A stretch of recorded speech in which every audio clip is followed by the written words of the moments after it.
अराजकता से भरी दुनिया में एक अकेला पथिक धूल भरे रास्तों पर चल रहा था। उसका दिमाग उन सवालों से बोझिल था जो उसकी आत्मा के खाली गलियारों में गूंज रहे थे।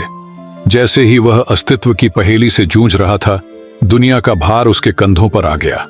एक दिन जब वह एक बुद्धिमान पुराने पेड़ की छाया के नीचे बैठा था, जिसकी शाखाएं हवा की फुसफुसाहट में धीरे धीरे हिल रही थीं, उसने ऊपर अनंत आकाश को देखा। ब्रह्मांड की विशालता उसके सामने फैली हुई प्रतीत होती थी।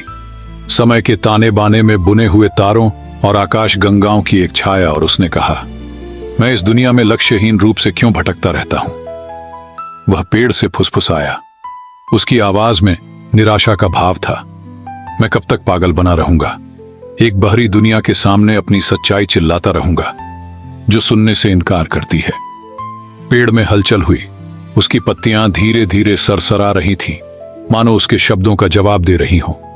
अचानक एक आवाज नरम लेकिन ज्ञान से भरी प्रकृति के हृदय से निकलती हुई प्रतीत हुई।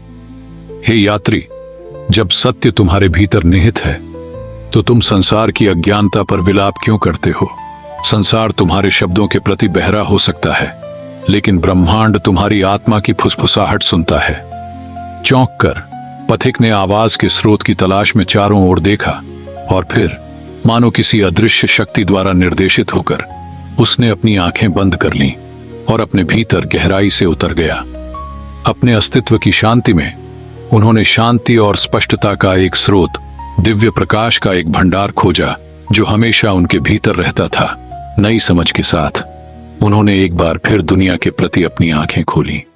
इसे एक शत्रुतापूर्ण जंगल के रूप में नहीं, बल्कि विकास और परिवर्तन के अवसरों के बगीचे के रूप में देखा। जो बोझ उस पर लंबे समय से दबाव बनाए हुए था, वह सुबह की धुंध की तरह छंटने लगा और मुक्ति और उद्देश्य की भावना को पीछे छोड़ गया। और इसलिए पथिक अपने पैरों पर खड़ा हो गया। उसका हृदय उसे प्राप्त रहस्योद्घाटन के लिए कृतज्ञता से भर गया। प्रत्येक कदम के साथ वह अब हवा में चिल्लाने वाले पागल व्यक्ति की तरह महसूस नहीं कर रहा था, बल्कि अंधेरे में चमकने वाली रोशनी की एक किरण की तरह महसूस कर रहा था, जो दूसरों के लिए अपने आंतरिक सत्य को खोजने का मार्ग रोशन कर रहा था।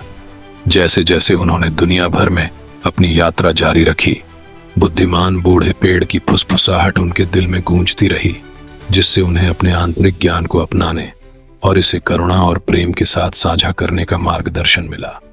और ऐसा करने पर उन्हें एहसास हुआ कि दुनिया जीतने या बदलने की जगह नहीं है, बल्कि प्रत्येक आत्मा के भीतर मौजूद दिव्य सुंदरता का प्रतिबिंब है। इस प्रकार एक आगे बढ़ता गया। उसकी आत्मा दुनिया की सांसारिक चिंताओं से ऊपर उठती रही। उसकी आत्मा हमेशा के लिए सृजन और अतिक्रमण के लौकिक नृत्य से जुड़ गई।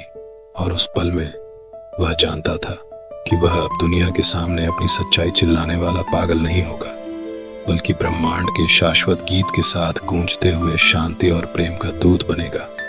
तो दोस्तों, कहानी हमें यह सिखाती है कि सत्यता को खोजना और उसे प्रकट करना अकेले ही समर्पण और साहस की सामर्थ्य से ही संभव है। वह एक आत्मविश्वासी दूत बनकर प्रेम और दया के साथ राह दिखाने वाला ऊर्जावान उदाहरण बन गया, जो दुनिया को एक सुंदर और शांतिपूर्ण स्थिति में पुण्य से आवाहित करता रहेगा।